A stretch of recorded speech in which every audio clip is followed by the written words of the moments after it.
This is Debbie Drum, and this is going to be a short video on shorts video characteristics. See what I did there?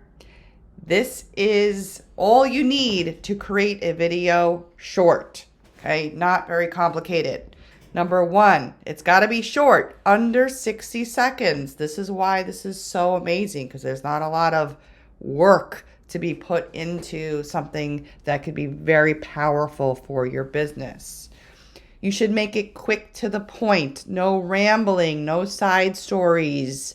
Just capture your audience's attention by doing this first, which is the next thing you need to do, is you need an opening hook. It doesn't have to be anything clever. It could just be exactly what your target audience is looking for. For example, this video is all about shorts video characteristics. Nothing more, nothing less. So if you want to create a short, watch this video and you'll have a good idea of what you need to do.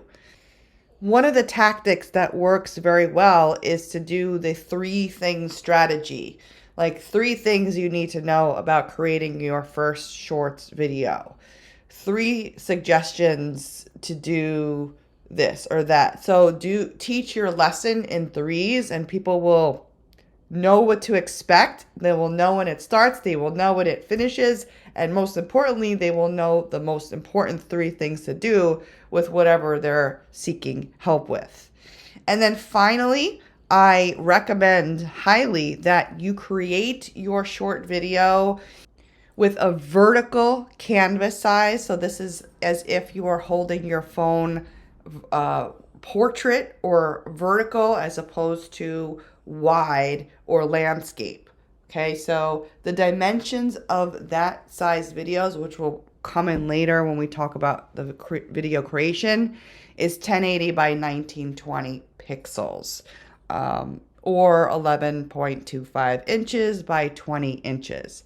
We'll get into this later, but this is definitely the suggested way that you want to create all your videos for optimal presentation. You have enough room for everything. The person doesn't have to move their phone, and it's perfect.